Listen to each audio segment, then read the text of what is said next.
This morning, Paul wants to give us a new way of seeing. Because oftentimes, as we go through life, living in this fallen world, what we try to do is we try to see how God fits into our life and experience. You know what it's like? You walk through life and you think of God, okay, has He answered my prayers this week? Did God give me the strength to face the challenges at work? Was God doing these things in my life? But Paul wants to change that. He wants to reverse it. Rather than trying to see how God fits into our lives, what Paul wants us to see today is how God is fitting us into His life. How He is fitting us into His love and His rule over the whole world. What He wants us to see is to see life through the eyes of Jesus, who was dead and now has been raised. Jesus, who is ruling over all things. And with this change in how we see, we will find the hope that Christ gives. So Paul begins by talking about all of the things that people fear that could possibly separate us from God. What are those things that you and I fear? Tribulation, distress, and persecution.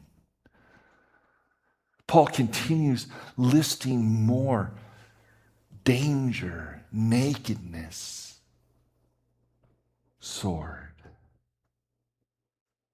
You see, these aren't just words or empty concepts for Paul. These were all things that he himself had experienced. He, in fact, was collecting an offering to bring to people who were suffering from a great famine. And Paul himself knew what it was like to suffer. He even knows what it's like to be persecuted where a world is against him for no other reason than because of the faith that he professes.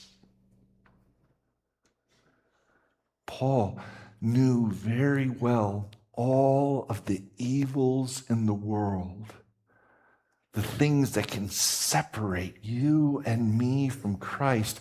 But it's not just the evils out there. For Paul knows that there is also evil in here. Evil within. And sometimes it is that evil which we fear can separate us from God. Paul, earlier in his life, gave approval to the stoning of Stephen. He approved the murder of an innocent man. And Paul knew that he had every reason to stand before God accused of his sin. There is evil out there, and there is evil in here. And the reason why Paul shows us these things is because he wants us to bring it all to God. Bring him the evil that you feel, that you know, that you suffer. The evil in the world, like the loss of a job and all that that means. The loss of a child. And a grief that feels so overwhelming that you could never overcome it. Paul says, bring it all. And bring the sin that you fear. Because when you bring those things to Christ, Paul knows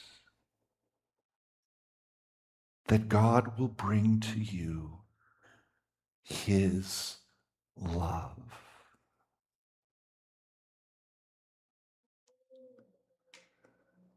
His love. The love which will see you through all things.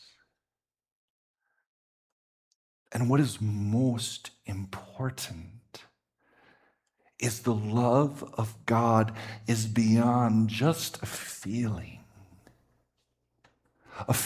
that rides the waves, all the hills and valleys that we experience in this world, because the love of God rests on what he has done for you in Christ. He who did not spare his own son, but gave him up for us all, how will he also not with him graciously give us all things? The certainty of God's love